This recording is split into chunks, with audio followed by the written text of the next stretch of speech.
Bienvenue sur Le Monde du Droit. Nous sommes en compagnie d'Alexandre Maggio, avocat associé au sein du cabinet FTPA et spécialiste du droit boursier, qui va nous parler de la pratique du C-on-Pay. Alexandre Maggio, bonjour. Bonjour. En quoi consiste la pratique du C-on-Pay? Alors, le C-on-P est une pratique qui consiste à faire voter les actionnaires sur la rémunération des dirigeants, d'où le C-on-P. L'objectif du C-on-P est limiter les rémunérations excessives et donc de favoriser une certaine éthique dans la rémunération des dirigeants. Il y a eu tout un débat en France, après des scandales, enfin en tout cas des rémunérations très médiatisées, de savoir si on allait passer par une réforme législative ou si on allait au contraire laisser aux instances que sont la FEP et le MEDEF le soin de modifier leur code de gouvernance afin d'introduire le C-on-P. Et c'est cette dernière voie qui a été choisie. Alors c'est important puisque le C-on-P en fait n'est donc pas obligatoire en France. C'est les entreprises qui font référence au code AFEP-MEDEF qui ont le choix de l'appliquer, puisque en vertu du principe comply or explain, elles peuvent très bien décider de ne pas l'appliquer à condition de s'expliquer. Et puis vous avez d'autres entreprises également qui ne font pas référence au code AFEP-MEDEF, mais qui font référence par exemple au code Build the Next, qui ne prévoit pas le C-on-P. Alors, quels sont les éléments de rémunération qui sont visés, qui doivent être soumis au vote des actionnaires? Il s'agit finalement de tous les éléments de rémunération versés ou dus aux dirigeants au titre de l'exercice N-1. Donc il s'agit de la rémunération fixe, de la rémunération variable annuelle ou pluriannuelle. Il va s'agir également des rémunérations exceptionnelles, de tout ce qui est action gratuite, stock option, de tout ce qui est indemnité de prise de fonction ou de départ, et tout ce qui est avantage en nature. Donc on voit en fait que ce sont tous les éléments de rémunération qui sont concernés, et donc ce sera d'autant plus important pour le dirigeant qui verra ces éléments soumis au vote des actionnaires. Quels sont les enjeux de cette pratique?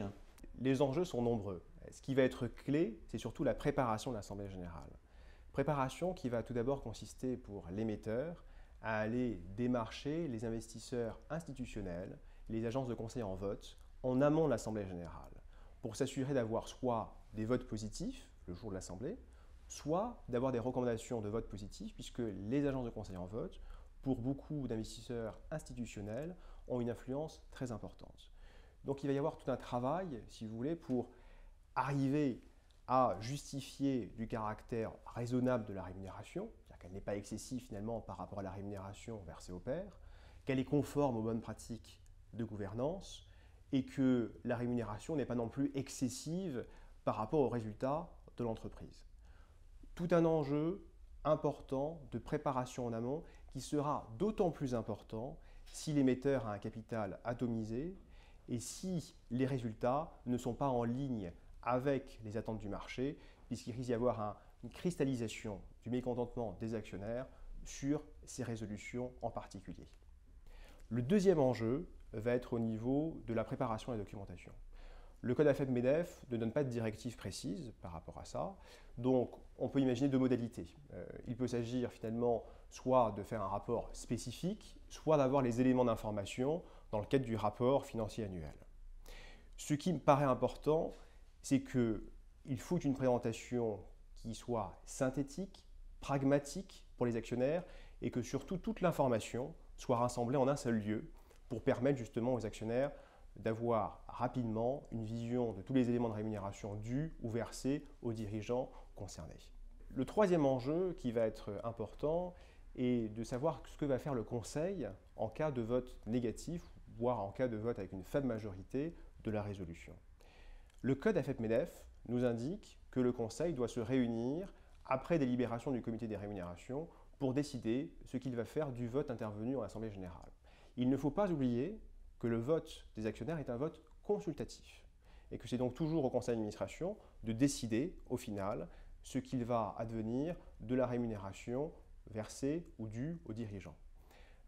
En théorie, le conseil d'administration pourrait donc tout à fait ne pas suivre le vote des actionnaires. Mais on voit bien en pratique qu'il sera très difficile pour le conseil, qui sera finalement sous les projecteurs avec un communiqué qui sera certainement médiatisé, de ne pas suivre le vote des actionnaires.